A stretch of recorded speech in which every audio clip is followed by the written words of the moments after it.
Shalom Bapak Ibu yang terkasih di dalam nama Tuhan Yesus. Senang sekali untuk pagi ini saya bisa menjumpai saudara di dalam tayangan video singkat ini. Dimanapun saudara berada, saya selalu berdoa saudara dalam kondisi sehat, saudara dalam kondisi yang baik.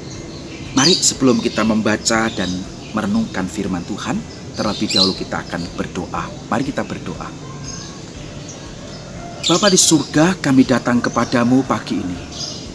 Kami mengucap syukur untuk tubuh yang sehat Tuhan anugerahkan kepada kami. Dan terima kasih Tuhan untuk pagi ini. Tuhan kembali memberikan kesempatan bagi kami untuk membaca Alkitab, untuk kami merenungkan firman-Mu, dan kami terus berdoa dan memohon pimpinan dan tuntunan-Mu, supaya kami dapat mengerti, memahami akan firman yang akan kami baca dan renungkan bersama pagi ini. Terpujilah nama-Mu, di dalam nama Tuhan Yesus kami berdoa. Amin. Saudaraku yang terkasih di dalam nama Tuhan Yesus, dimanapun saudara berada, saya ingin mengajak kita membuka Alkitab kita di dalam Injil Matius pasal 10. Injil Matius pasal yang ke-10 ayat 29 sampai dengan ayat yang ke-31. Saudara, kita akan membaca bagian ini, ya, beberapa ayat ini bersama-sama. Kalau saudara sedang di mobil, saudara bisa dengarkan, saya akan membaca untuk saudara semuanya. Demikian bunyi firman Tuhan, bukankah burung pipit dijual 2 ekor seduit? Namun seekor pun daripadanya tidak akan jatuh ke bumi di luar kehendak Bapamu. Dan kamu, rambut kepalamu pun terhitung semuanya. Sebab itu, janganlah kamu takut karena kamu lebih berharga daripada banyak burung pipit. Saudara, pagi ini saya ingin mengajak kita merenungkan satu tema, pemeliharaan Tuhan.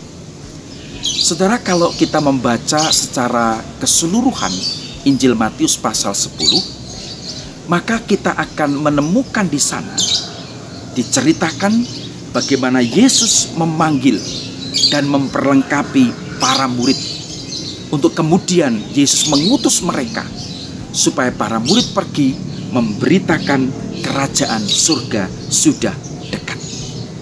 Dan Yesus juga berkata bahwa para murid, mereka akan menghadapi berbagai macam ancaman, rintangan, tantangan, bahkan nyawa mereka pun bisa terancam.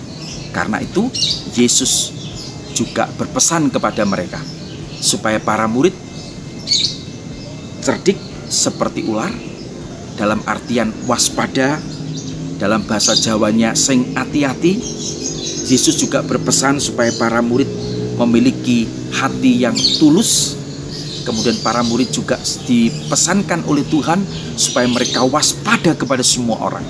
Dan Yesus juga berpesan kepada para murid supaya mereka tidak perlu takut dengan situasi yang mereka hadapi, dengan ancaman yang mereka hadapi. Sebab Tuhan Yesus yang mengutus mereka akan memelihara mereka. Saudara, ada 2 analogi yang sangat menarik yang Tuhan Yesus sampaikan di dalam bagian ini. Yaitu yang pertama tentang analogi tentang burung pipit, dan yang kedua tentang rambut. Saudara, burung pipit itu adalah sekelompok burung kecil pemakan biji-bijian. Dalam sebuah literatur dikatakan burung pipit ini bisa bertahan hidup 2-5 tahun. Dan juga burung pipit ini kalau di Jawa dikenal dengan burung emprit, ya, burung emprit, yang saya baca juga di dalam beberapa literatur dan di internet juga disampaikan, saudara, ditulis burung pipit atau burung emprit ini sangat murah sekali harganya, bahkan hampir tidak ada harganya. Dikatakan sebagai burung yang bodoh, dikatakan juga sebagai makanan orang miskin, ya, pengganggu para petani karena suka makan makanan yang ditanam oleh petani, khususnya padi. Mereka disia-siakan, mereka juga diabaikan. Saudara, terhadap burung pipit yang demikian ini saja Yesus berkata begini, namun seekor pun daripadanya tidak akan jatuh ke bumi di luar kehendak Bapamu. Bahkan Yesus berkata, dan kamu lebih berharga daripada banyak burung pipit. Itu analogi pertama tentang burung pipit. Kemudian rambut, saudara. Yesus berkata, rambut di kepalamu pun terhitung semuanya. Yesus berkata, rambut di kepalamu pun terhitung semuanya. Saudara, saya mau tanya, siapakah di antara kita yang pernah menghitung rambut di kepala kita?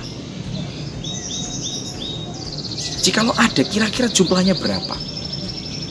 Saudara, mungkin kita berkata, kurang kerjaan kali ya. Kok sampai kemudian kita menghitung rambut di kepala kita?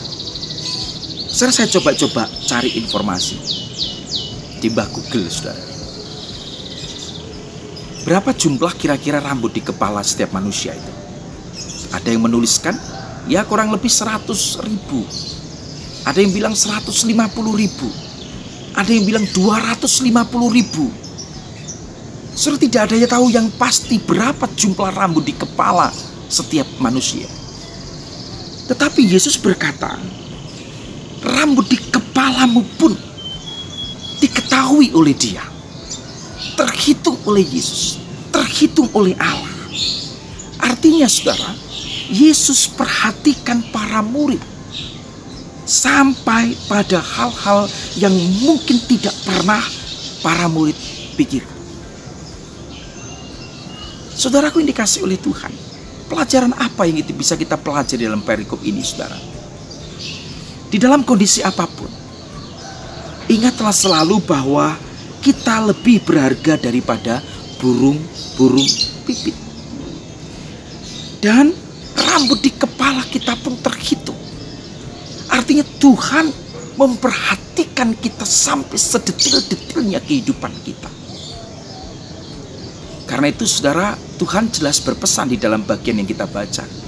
Janganlah takut, sebab kamu lebih berharga daripada burung pipit. Saudara, burung pipit saja dipelihara, diperhatikan, disayang oleh Yesus, disayang oleh Tuhan.